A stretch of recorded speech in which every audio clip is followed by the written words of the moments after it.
Bonjour Anne-Charlotte. Donc on est Bonjour. pour notre enquête. Enquête dont je t'ai pas forcément parlé, hein. Je t'ai juste dit un tout petit truc, mais rien de plus. Alors, comme on a l'habitude de faire, Anne-Charlotte, je vais te demander de fermer les yeux. Et je vais compter de 3 à 1. De façon à ce que quand tu sois dans le 1, tu arriveras dans le 1, tu es comme un écran blanc. Et toutes les informations que tu aurais pu lire, entendre, voir par rapport au point d'enquête, eh bien, tout ça va disparaître. 3.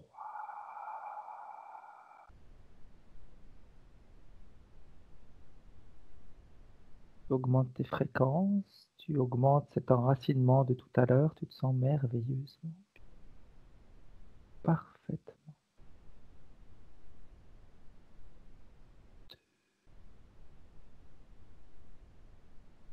C'est comme si tu étais dans une grande bibliothèque, une bibliothèque universelle. Toutes tes informations défilent, tu sais, un peu comme Matrix avec tous les numéros, tous les codes. Mais toi, tu as cette capacité de tout décodifier.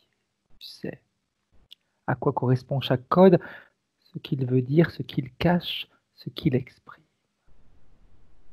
Tu peux te promener au travers de tous ces codes et te sentir parfaitement chez toi. C'est comme si tu décryptais ton code ADN à toi.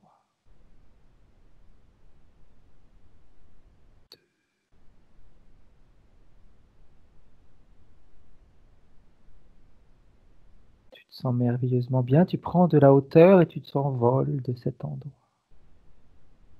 pour survoler la France. Là aussi, tu élimines toutes tes connaissances juste pour cette séance.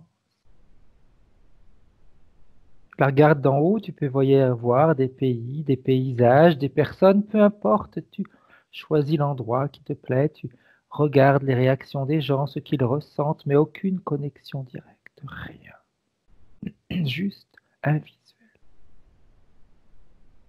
Et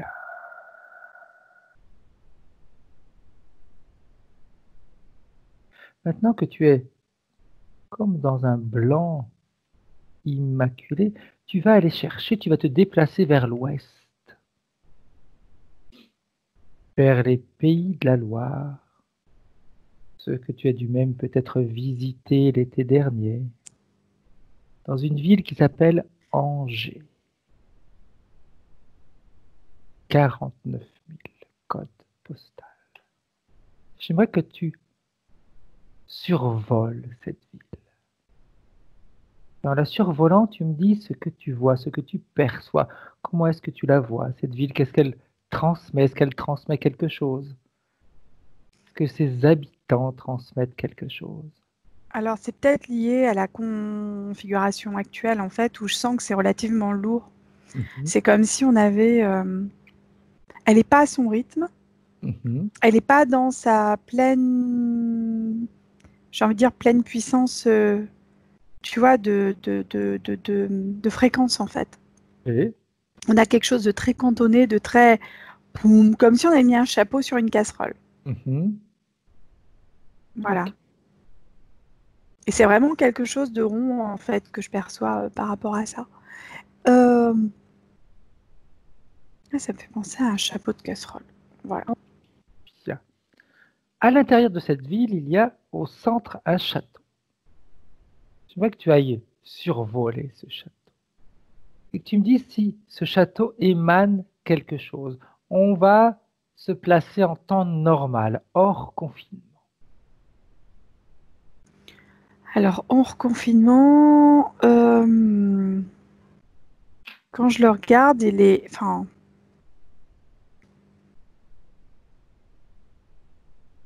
moi, ce que je perçois de ce château, maintenant, j'ai pas la science infuse, mais c'est comme si il aurait besoin de certains travaux, déjà, tu vois. Hmm. Pour moi, c'est quelque chose qui a besoin de ça, déjà, de prime abord. Et il n'est pas neutre hein, au niveau fréquentiel. Hein. On a vraiment quelque chose qui est... comment exprimer? J'ai la notion de il porte son histoire avec lui.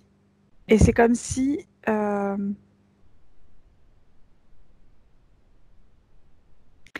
j'ai deux histoires au sein de ce château. J'ai la première en surface, la deuxième en profondeur. Ok. Alors, je ne sais pas si c'est lié aux guerres, lié à quoi que ce soit, mais c'est comme si dans le dessous de ce château, les histoires qui s'étaient passées étaient moins racontables que ce qu'il y avait sur le dessus, en fait. Ok. Ok. D'ailleurs, il y a une cathédrale pas loin du château. Est-ce qu'il y a des connexions entre la cathédrale Oui, et le château? oui, il y a des connexions hautes et basses. Comme deux antennes, tu sais. Alors, Mhm. je ne sais pas comment se fait ce château. Je ne le vois pas comme les châteaux forts médiévaux, etc. Hein. C'est pas, je ne le vois pas comme ça. Mais j'ai la sensation qu'il y a un endroit qui a comme un épicentre fréquentiel en fait au sein de ce château Mhm.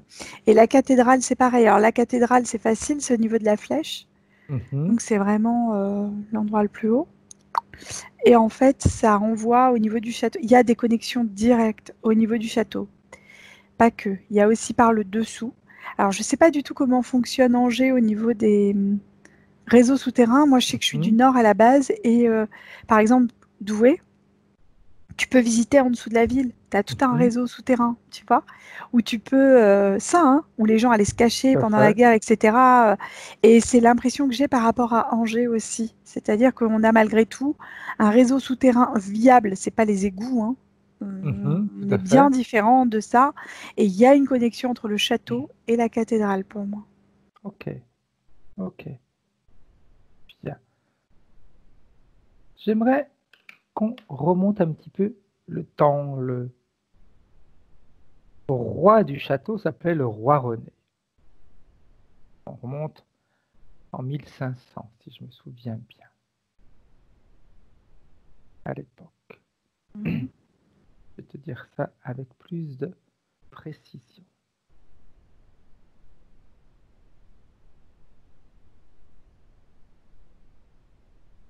Si la mémoire est bonne, c'est ça.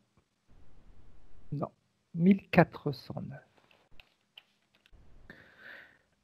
Sa femme, on dit qu'elle aurait jeté un sort sur la ville et ses environs pour que ce soit une région qui soit toujours bercée dans la magie.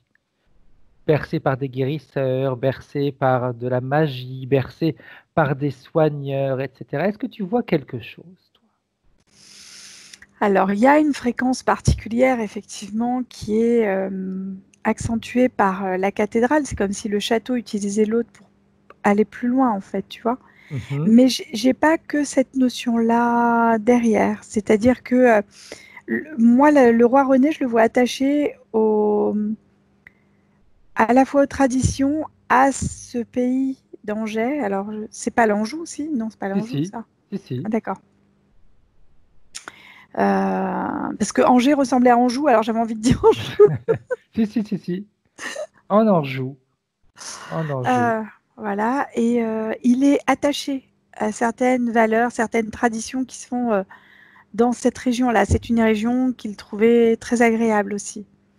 Hmm. Euh, C'était pas le seul château. C'est pas le seul château qu'il ait eu, lui non plus. Il en a eu deux, je crois. Hein. Peut-être, je ne sais pas du tout. Alors, je j'ai pas de notion non plus. Mhm.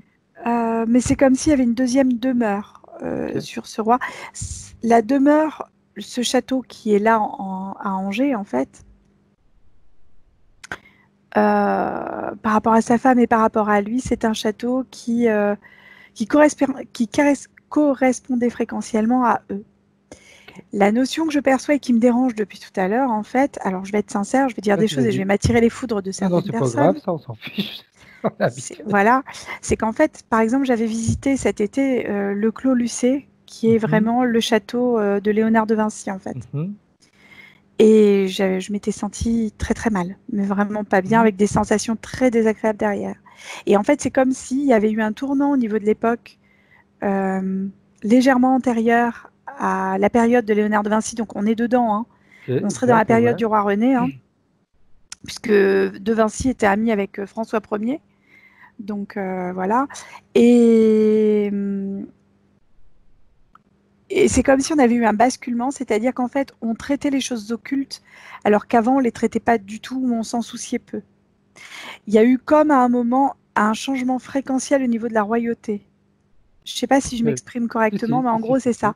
Et en fait, le roi René n'est pas parfaitement au basculement, mais il est dans cette période de basculement, si tu veux. Ok. D'où l'intérêt de sa femme pour la magie, pour certaines choses. Et tu vois, en plus, c'est également, il est encore roi René Ier de Naples. C'est en Italie, Naples. Tout à fait. Naples, où on l'a également appelé roi de Sicile. On disait D'accord. qu'il avait plusieurs châteaux. Ouais. Moi, j'en avais deux préférentiels sur lui. Il m'en citait vraiment deux. J'avais effectivement la notion de chaleur derrière, mais j'osais pas dire de bêtises, donc je voulais pas. Mhm. Voilà. Mais après, celui d'Anjou, enfin d'Angers en tout cas, c'est quelque chose qui était important pour lui. Ok. Euh, j'ai la sensation, j'ai des sensations parce qu'elles sont physiques. Quand là, je me Mhm. Ouais. projette au sein de ce château, c'est pour ça que je dis ça. Qu'il y a des choses qui ont été mises au niveau des murs, à l'intérieur des murs. C'est-à-dire que quand tu rentres dedans, il y a quelque chose qui se passe. Comme Ok. si tu étais soumis à quelque chose, tu vois. Enfin, tu n'as pas le choix, tu n'as pas d'autre choix. C'est comme si les murs te renvoyaient certaines fréquences. Ok. Ok. Voilà. Sur la ville elle-même, est-ce qu'il y a une influence? Est-ce qu'il y a quelque chose qui fait que eh bien, les gens sont influencés par ce que cela émane? Il y a une légère influence, effectivement, qui est perçue essentiellement par les personnes plus sensibles, plus Mhm. électrosensibles, plus magnétosensibles, en fait. Ok. Voilà. Mais c'est pas une grosse influence. C'est comme si Ok. quelque chose qui s'était délayé dans le temps, tu vois, comme quand tu mets un sachet de thé dans de l'eau, quoi. Parfait.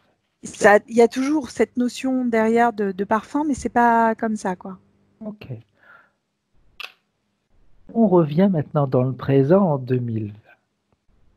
Mais on va également remonter légèrement le temps. Mardi 21 avril, 21h37 à peu près. J'aimerais que tu ailles voir ce qui s'est passé sur la ville et aux alentours, si quelque chose s'est passé. La seule sensation que j'ai, c'est une sensation de vitesse.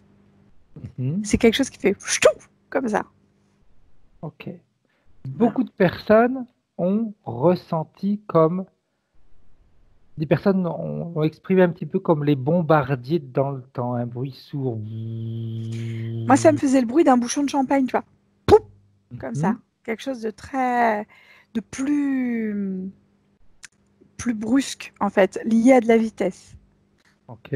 D'autres personnes ont même ressenti que c'est comme si ça vibrait sous leurs pieds. Oui, moi, ça m'a porté au cœur. C'est-à-dire quand ça fait, tu sais, comme c'est une sensation basse. En fait, quand tu vas en boîte de nuit, je vais Mhm. expliquer, que tu ressens les basses, tu les ressens même à l'intérieur de toi. Tout à fait, tout à fait. Et bien, en fait, c'est un son qui est relativement sourd et grave, tu vois, et donc que tu ressens à l'intérieur. Ok. J'aimerais que tu prennes de la hauteur et que tu ailles chercher d'où arrive ce son, parce que certaines personnes l'ont entendu, d'autres ne l'ont pas entendu. Moi, je l'ai par exemple pas entendu, mais des personnes qui habitent à 500-600 mètres de chez moi qui l'ont très nettement entendu. Quelle est l'origine de ce bruit, de ce Pour son? moi, c'est quelque chose qu'on a des difficultés à voir dans notre monde humain. C'est Mhm. quelque chose qui est essentiellement fréquentiel, quelque chose qui est rapide. Par extrapolation, si je prends de la distance et que je change les fréquences pour regarder, j'ai une sensation de... Ouais, on peut parler de soucoupe. Ok. Voilà, c'est la sensation que j'avais déjà tout à l'heure, mais c'est encore plus impressionnant, enfin, plus important. Quand tu t'y approches, quel type de soucoupe c'est? Est-ce qu'elle a une forme différente? Est-ce qu'il y a des couleurs? Comment ça se passe? Pour moi, je la vois transparente. Dans le domaine fréquentiel dans lequel je suis, je la vois Mhm. transparente. Je sais, ça fait, tu sais, comme quand tu es entre l'eau chaude et l'eau froide. Oui. Quand tu es dans l'eau et que tu nages, par exemple à la mer, et que tu vois qu'il y a des changements, tu as un courant froid ou un courant chaud, Mhm. ça se trouble. Et ben c'est sous cette forme-là en fait que je l'aperçois, sous forme trouble. Ok. Tu vois, transparente, trouble, parce qu'on sent que la fréquence n'est pas tout à fait là. C'est comme un mode de camouflage, quoi. Ok. Qu'est-ce qu'il faisait? par ici? Il y a, j'ai des prélèvements fréquentiels qui sont mis en place. Alors, prélèvement fréquentiel, émotionnel, Hmm. prélèvement fréquentiel terrestre, c'est-à-dire de l'air, de la terre. C'est comme, tu sais, si on faisait des analyses en laboratoire. Mhm. Ok. C'est comme ça que je le perçois. Mais c'est Ensuite, uniquement fréquentiel. C'est pas comme nous analyser dans un tout à laboratoire. On est fait. vraiment sur des fréquences. Ok. Pardon. Quand tu t'approches de ce vaisseau et que tu regardes à l'intérieur, qu'est-ce que tu vois? Alors, à l'intérieur du vaisseau, hein, Fred. Oui. C'est la sensation d'être comme dans les escargots, un peu, tu sais. Quelque chose qui fait un peu comme un colimaçon, Ok. avec quelque chose en centrale qui tourne très vite et qui permet de propulser. Alors, ça me fait penser aux anciennes toupies, tu sais, où tu appuyais dessus Oui, pour que tout ça à aille fait. vite. Ah, c'est ça. Ça me fait penser un peu à ça. D'où le pouls que j'avais tout à l'heure, c'est vraiment la sensation que ça va très vite. En fait, d'un seul coup, ça va très vite. Et, Est-ce qu'il y a et du quand... monde à l'intérieur? Oui, oui, oui, il y a des... On est sur des extraterrestres, bien sûr. Quelle forme ils ont, Anne-Charlotte? Alors, quand je projette, j'ai à la fois des gris Mhm. et une autre forme, pas vraiment humanoïde, mais dans les tons de beige. Les gris sont là, hein. De toute Ok. manière, il y a des petits gris, ça c'est sûr, il n'y en a pas beaucoup. Ils sont pas très nombreux à l'intérieur de ce vaisseau, hein. C'est juste un vaisseau d'études, hein, qui est dépêché. Ok. J'aimerais que tu ailles chercher qui commande à l'intérieur de ce vaisseau. Alors, celui qui a ma mise sur le vaisseau, c'est vraiment celui que je perçois qui ne ressemble pas au petit gris, mais qui est plutôt marron beige, on va dire, très clair. Ok. Bien. Si tu lui posais la question, savoir à quoi ça leur sert de faire ces prélèvements et pourquoi dans cette région? Alors, il n'y a pas que dans cette région, hein. Il y a eu d'autres Hmm. régions visiblement qui ont été faites, peut-être pas au Ok. même moment, mais voilà. Il y a des simultanéités fréquentielles. En fait, pour eux, ce qui est important, c'est de tester c'est comme si, important pour eux de savoir s'ils pouvaient être encore là, liés aux fréquences qui sont présentes. Je ne sais pas comment m'exprimer mieux que ça. C'est-à-dire concrètement, c'est comme si on avait des, hum, des personnes qui étaient là dans notre monde physique, Mhm. euh, qui sont sous forme vibratoire, donc soumises à ces fréquences émotionnelles ou soumises à ces fréquences terrestres. Et c'est juste pour savoir si ça va, il n'y a pas de danger pour elles, en fait, le fait d'être là à ce moment-là, tu vois. Ok. Parce que Ok. ce sont des indicateurs importants. Bien. Bien.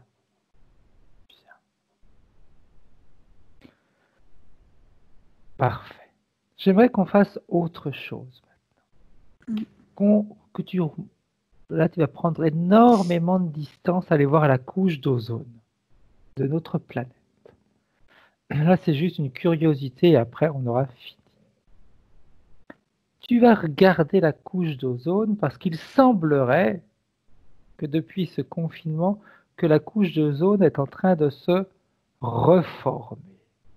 Le trou qui existait, ou peut-être pas, parce que là aussi, ce sont des informations qu'on nous a communiquées. Est-ce vrai, n'est-ce pas vrai? On n'en sait rien. On va pouvoir justement aller le vérifier. Si trou il y a, ou si trou il y avait, est-ce que là, le confinement a changé quelque chose? Alors, quand je prends beaucoup de hauteur, j'ai effectivement, non pas une dégradation, mais j'ai. Alors, parce que je ne peux pas parler non plus en termes de dégradation, mais c'est Mhm. le, comme si l'atmosphère n'était pas parfaitement ronde, parfaitement sphérique. Ok. Voilà. Je ne suis pas scientifique dans le domaine Mhm. qu'on est en train d'explorer, mais en tout cas, j'ai effectivement quelque chose qui est plus étroit à cet endroit-là du globe, en tout cas. Par contre, j'ai pas la notion de restructuration derrière. Ok, Voilà, je vais être honnête, non. d'accord, parfait. Bien. Alors, on revient maintenant en 2020. Tu te déconnectes de tout ce que tu as vu, perçu, entendu. Tu coupes tous les liens et tu deviens transparente, invisible à tous les lieux que tu as visités, même dans le vaisseau. Tu effaces leur mémoire. Personne ne sait que tu es passé. Personne ne t'a vu. Ils ont déjà tout oublié. On t'oublie. Quand tu es prête, Anne-Charlotte, tu peux revenir maintenant. Bien, comment est-ce que tu te sens? Ça va, je te remercie. Bien, alors je vais arrêter là l'enregistrement.